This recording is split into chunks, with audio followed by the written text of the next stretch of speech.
자, 오늘은 동양미술사 두 번째 시간. 오늘은 예고를 해드렸던 것처럼 정말 재밌는 이야기가 또 한 번 소개가 됩니다. 미술이라고 했을 때 미자가 아름다울 미자라는 것 정도는 아마 알고 계실 텐데요. 따라서 미술과 아름다움은 밀접한 관계에 있죠. 우리는 누구나 아름다운 걸 추구합니다. 아름다운 사람을 만나고 싶어 하고 아름다운 옷을 입고 싶어 하죠. 그림을 그릴 때도 아름답게 그리기를 원합니다. 물론 현대예술로 오게 되면 얘기는 달라지지만요. 현대예술에서는 이제 뭔가 추상적이면서도 인간의 추악한 본성을 드러내기 위해 아름답지 않은 것들도 많이 다루거든요. 어찌됐든. 그런데 오늘은 아름다움이라는 이 개념이 역사에서 어떻게, 특히 이 동양의 세계관에서 절대적인 영향을 행사했던, 지금 여기서의 동양이란 중국, 한국, 일본을 중심으로 하는 우리가 지난 시간에 공부했던 그 범위 내에서의 동양을 얘기하는 겁니다. 그 속에서의, 그 세계관 속에서의 아름다움의 등장이 중국에서 큰 영향을 미쳤다는 거거든요. 그래서 중국인들, 특히 고대 중국인들의 그 아름다움의 의식이 어떻게 등장했나를 살펴봄으로써 미술에 직접적인 영향을 행사했던 그 미식 세계를 다루려고 합니다. 굉장히 재밌을 거예요. 지금부터 다시 한번 출발해 보도록 하죠. 자, 설명 영상이 나타났습니다. 고대 중국인의 미식에 대해 설명을 해드릴 텐데, 오늘은 제가 지금 나타나는 바로 이 책을 참고해서 여러분들에게 설명을 드릴 거예요. 중국에 이제 장파라고 하는 굉장히 유명한 미학자가 있는데 그분의 이론을 많이 참고했습니다. 이 책은 지금 중국에서도 판매가 되고 있는데 관심 있는 분들은 한번 보셔도 좋을 것 같고요.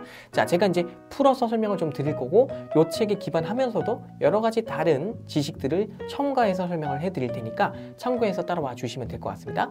자, 지금 우리 설명 영상에는 지금 양 한 마리하고 뭐 여러 가지 보이는데, 일단 여러분들 이 음매하는 양인가요? 네, 이 양의 얼굴을 한번 봐주세요. 얼굴에 뭔가 나타날 거예요. 뾰롱. 자, 이게 뭐냐면 노란색으로 좀 구분되게 하려고 좀 해놨는데 한자가 하나 나왔죠. 이게 양자입니다. 아시겠죠? 양자. 그리고 옆에 있는 클 대자가 찰까닥하고 붙으면 이게 바로 여러분 아름다운 미자예요. 자, 이게 무슨 얘기냐? 그리고 양은 제사상을 차려놓은 곳으로 가서 올라가는군요. 그러니까 이게 무슨 얘기인지 감 잡으신 분들은 감 잡았을 텐데, 아름다울 미자는요, 사실 양이 아주 커가지고 큰 양이 제사상에, 사실 지금 우리가 그림으로 보는 것처럼 저런 거는 아니고 이게 이제 요리화 되겠죠. 요리화 돼서 큰 양이 제사상에 이렇게 턱 하고 올라가는 거 있죠.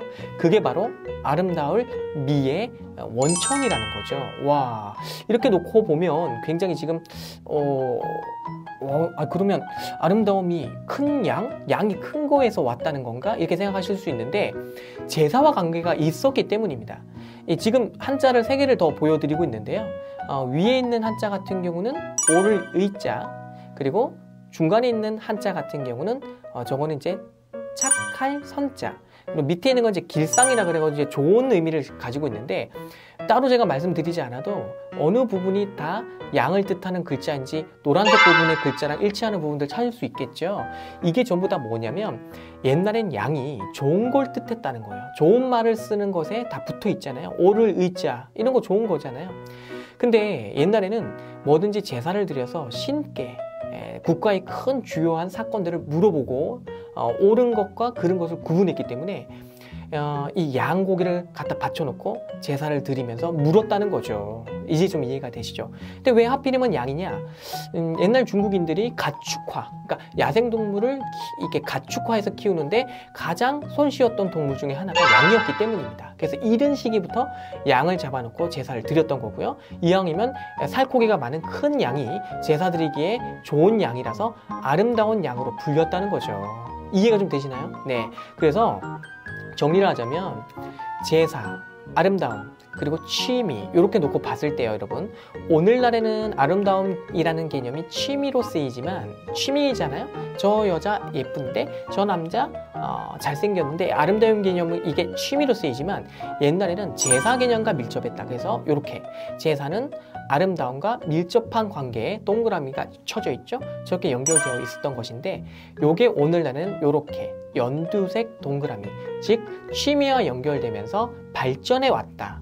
그러니까 아름다움이란 큰 양을 잡아서 제사에 바쳤던 게 아름다움이었는데 이게 점점 바뀌어갖고 이런 식으로 왔구나. 그래서 제사와 관계없이 아름다움이란 개념이 독립하기 시작한 건 멀리 잡아도 춘추 전국시대, 특히 전국시대 정도 되거든요. BC 한 403년경 전후에서 이렇게 이해하면 되는데 왜 그때부터 이게 구분되고 또 이렇게 구분되었나 하는 건 제가 차차 설명을 드릴 거고요. 지금 분홍색 글씨가 작게 나타났죠? 제사상 밑에. 제사 드릴 때 제사만 드립니까? 그렇지 않습니다. 제사를 위해서 음악 연주하고요.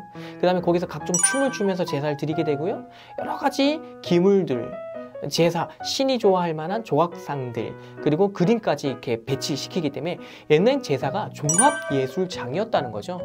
미술가들이 참석할 수밖에 없는, 이제 좀 이해가 되시죠? 바로 이게 우리가 오늘 살펴본 미술의 기본적인 특징, 미의식이 제사에서 나왔다는 특징입니다. 자, 어땠습니까? 아름다움이라는 의식이 제사와 연결되어 있다. 근데 제사라는 게 단순한 게 아니라 신께 바치는 것이다 보니까 온갖 정성을 다 들였고 음악 연주에 뭐 이러면서 종합예술판이 되었다는 거. 오늘날로 보면 그렇게 예술이 발전해 왔다. 이걸 주술기원설이라고도 서양 미술 미학사에서는 얘기를 하는데 이 부분은 제가 다음에 다시 한번 다뤄드릴 거고요. 어찌됐든 고대 중국인들은 아름다울 미자를 쓴 거 보셨죠? 그게 양하고 클 대자가 결합된 양식이었다는 거 확인하셨지 않습니까? 그래서 큰 양이 좋은 거 라는 의미에서 좋은 게 아름답다라는 의미로 발전했고, 그 아름답다라는 게 하나의 취미의 개념으로 발전해 가는 것은 춘추 전국시대 이후에서부터 자리를 잡았다. 이런 변화 과정을 보여드렸고요. 그러니까 아름다움과 양이 제사와 연결돼서 발전해 왔구나 하는 건 오늘 처음 아신 분들도 많았을 것 같습니다. 이게 바로 동양 미술에 있어서 미의식을 인식하고 확인하는 주요한 내용이었다 말씀을 드리고요. 다음 시간에 또 더 재밌는 동양 미술사 3편을 가지고 만나도록 하겠습니다. 기대해 주세요.